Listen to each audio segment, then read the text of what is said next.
കേരള രാഷ്ട്രീയത്തിലെ കോൺഗ്രസിന്റെ മുഖമായ കെ സുധാകരൻ എന്ന KPCC പ്രസിഡന്റിനെ അധ്യക്ഷ സ്ഥാനത്ത് നിന്ന് മാറ്റണമെന്ന് ആവശ്യപ്പെട്ടുകൊണ്ട് കേരളത്തിലെ കോൺഗ്രസിന്റെ ഉത്തരവാദിത്തമുള്ള AICC ജനറൽ സെക്രട്ടറി ദീപാദാസ് മുൻഷിയെ കണ്ടിരിക്കുകയാണ് എ ഗ്രൂപ്പ്. കോൺഗ്രസ് 2021 തെരഞ്ഞെടുപ്പിൽ അടിപതറി വീഴുന്ന സമയത്ത് ശക്തമായൊരു നേതൃത്വം ആവശ്യമാണ് എന്ന ഒരു അഭിപ്രായം അണികളുടെ ഭാഗത്തു നിന്നുണ്ടാകുന്നു. അങ്ങനെ രമേശ് ചെന്നിത്തല അടക്കം ആ സമയങ്ങളിൽ മുൻനിരയിൽ ഉണ്ടായിരുന്ന മുതിർന്ന നേതാക്കന്മാരെയൊക്കെ മാറ്റി പുതുതലമുറ നേതാക്കന്മാരെ മുൻപോട്ട് കൊണ്ടുവരുന്നു. അതിന്റെ ഭാഗമായി കെ സുധാകരൻ എന്ന കണ്ണൂരുകാരനായ, കണ്ണൂരിന്റെ പവർ പൊളിറ്റിക്സ് അറിയാവുന്ന കുമ്പക്കുടി സുധാകരൻ എന്ന കെ സുധാകരൻ KPCCയുടെ അധ്യക്ഷ സ്ഥാനത്തേക്ക് എത്തുന്നു.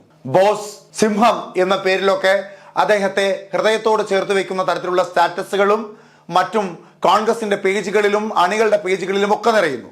ഐക്യകണ്ഠേന കോൺഗ്രസിലെ എല്ലാവരും അംഗീകരിക്കുന്ന KPCC അധ്യക്ഷൻ എന്ന തലത്തിലേക്ക് കെ സുധാകരൻ വരുന്നു.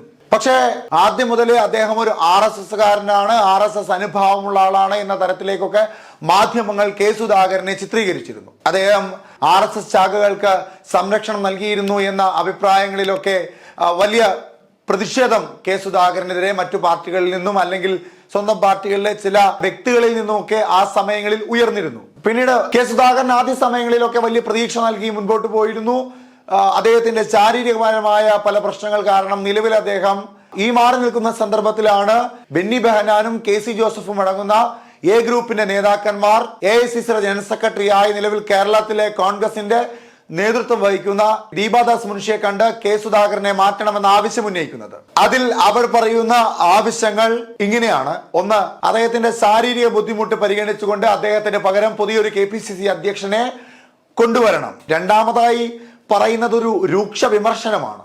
അതായത് മണ്ഡല പുനഃസംഘടനയിൽ ഉൾപ്പെടെ നിരവധി വിഷയങ്ങളിൽ ഏകപക്ഷീയമായ തീരുമാനമാണ് KPCC അധ്യക്ഷനായ കെ സുധാകരൻ എടുക്കുന്നതെന്നായിരുന്നു അത്. മറ്റ് സംഘടനാ വിഷയങ്ങളോടൊപ്പം KPCC നിർവാഹക സമിതി യോഗത്തിലും ഇത് ഉന്നയിക്കുമെന്ന് അവർ പറയുന്നുണ്ട്. എന്തായാലും ദേശീയ തലത്തിലെ കോൺഗ്രസിന്റെ ഭിന്നിപ്പിന്റെ ഭാഗമായി തന്നെ കേരളത്തിലെ കോൺഗ്രസിലും ചെറുതല്ലാത്ത തരത്തിലുള്ള ഭിന്നിപ്പുകൾ, പ്രശ്നങ്ങൾ ഉരുത്തിരിഞ്ഞു വരുന്നു എന്ന് പറയേണ്ടി വരുന്ന അവസ്ഥയാണ് നിലവിൽ കോൺഗ്രസിലുള്ളത്. കഴിഞ്ഞ കുറെ നാളുകളായി മാധ്യമങ്ങളിലൂടെ നമ്മൾ കണ്ടുവരുന്ന വാർത്ത കെ സുധാകരൻ ഒരു പടി പിന്നിലേക്ക് പോകുന്ന തരത്തിലേക്കുള്ള വാർത്തകളാണ്. അതിന്റെ ആദ്യ ചുവടായി മാധ്യമങ്ങളുടെ മുമ്പിൽ അദ്ദേഹം പറഞ്ഞ പല പരാമർശങ്ങളും ലീഗിനെയും കോൺഗ്രസിനെയും തമ്മിൽ ഭിന്നിപ്പിക്കുന്ന തരത്തിലുള്ളതായിരുന്നു. അതിൽ ഏറ്റവും പ്രധാനപ്പെട്ടത് പട്ടി പരാമർശമായിരുന്നു. പിന്നീട് കോൺഗ്രസിന് തലവേദന ഉണ്ടാക്കുന്ന തരത്തിൽ അല്ലെങ്കിൽ കോൺഗ്രസിൽ വലിയ ആശയക്കുഴപ്പങ്ങൾ ഉണ്ടാക്കുന്ന തരത്തിലേക്കുള്ള പല പരാമർശങ്ങളും അദ്ദേഹം നടത്തുന്നു. മാധ്യമങ്ങളുടെ കോലിന് മുമ്പിൽ ഇനി താൻ വാതുറക്കില്ല എന്ന് അദ്ദേഹം പറഞ്ഞതിന് ശേഷം പിന്നീട് സർവകലാശാലയിലേക്ക് സംഘപരിവാർ ശക്തികളെ കാവ്യവൽക്കരിക്കുന്നതിന്റെ ഭാഗമായി ഗവർണർ ആരിഫ് മുഹമ്മദ് ഖാൻ കയറ്റുന്നു എന്ന ആരോപണത്തിന് അദ്ദേഹം നൽകിയ മറുപടി ജനാധിപത്യപരമായി RSSകാർ സിൻഡിക്കേറ്റിലേക്ക് അവർക്ക് വന്നുകൂടെ എന്ന ചോദ്യത്തിൽ അദ്ദേഹം ഒരു RSS അനുഭാവിയാണെന്ന തരത്തിലേക്കുള്ള വാർത്തകൾ പരക്കുകയും അല്ലെങ്കിൽ BJP അനുകൂലപരമായ നിലപാടെടുക്കുന്ന ഒരു സംഖ്യയാണ് കെ സുധാകരൻ എന്ന തരത്തിലേക്കുള്ള വാർത്തകളും ട്രോളുകളും ഒക്കെ പരക്കുകയുണ്ടായി. അവിടെ മുതൽ ഇങ്ങോട്ട് കോൺഗ്രസിനുള്ളിൽ വലിയ ഭിന്നിപ്പുണ്ടാകുന്ന തരത്തിലേക്ക് പല പരാമർശങ്ങളും കെ സുധാകരന്റെ ഭാഗത്തുനിന്ന് ഉണ്ടാവുകയും ചെയ്തു. അതിനിടയിൽ പ്രതിപക്ഷ നേതാവ് VD സതീശനും കെ സുധാകരനും തമ്മിൽ പിണക്കങ്ങളുണ്ട് എന്ന തരത്തിലേക്കുള്ള വാർത്തകൾ വരുന്നത്. അതിന് ഉദാഹരണമായി പറഞ്ഞത് പത്രസമ്മേളനത്തിൽ മൈക്കിന് വേണ്ടിയുള്ള ഇരുവരുടെയും പ്രകടനം.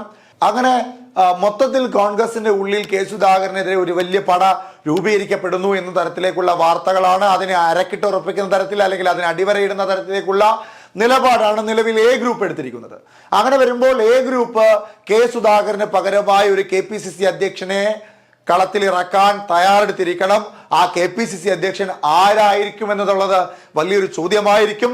കെ സുധാകരന് പകരം പാർട്ടിയെ കേന്ദ്ര സംവിധാനത്തിലൂടെ ശക്തമായ രീതിയിൽ തിരിച്ചു കൊണ്ടുവരുവാൻ 2024 ലോക്സഭാ തെരഞ്ഞെടുപ്പിലടക്കം 2026 നിയമസഭാ തെരഞ്ഞെടുപ്പിലടക്കം കോൺഗ്രസിനെ പഴയ ശക്തി കേന്ദ്രത്തിലേക്ക് തിരികെ കൊണ്ടുവരുവാൻ കഴിയുന്ന ആർജവമുള്ള ഒരു KPCC അധ്യക്ഷൻ ആരായിരിക്കുമെന്ന ചോദ്യം വളരെ വലുതാണ്. കൊടിക്കുന്നിൽ സുരേഷ് എന്ന മാവേലിക്കര ലോക്സഭാ മണ്ഡലത്തിന്റെ MP KPCC അധ്യക്ഷ സ്ഥാനത്തേക്ക് കൊണ്ടുവരുമോ, അല്ലെങ്കിൽ MM ഹസനെ പോലെയുള്ള നേതാക്കന്മാരെ കൊണ്ടുവരുമോ? ഇനി അതല്ല, ഞാൻ KPCC അധ്യക്ഷ സ്ഥാനം അലങ്കരിക്കാൻ മികച്ച ഒരു നേതാവാണെന്ന് സ്വയം പറഞ്ഞ കാസർഗോഡിന്റെ MP രാജ്മോഹൻ ഉണ്ണിത്താനാണോ KPCC അധ്യക്ഷ സ്ഥാനം അലങ്കരിക്കുവാൻ ഇനി കോൺഗ്രസ് മുൻപോട്ട് വയ്ക്കുന്ന നേതാവ്?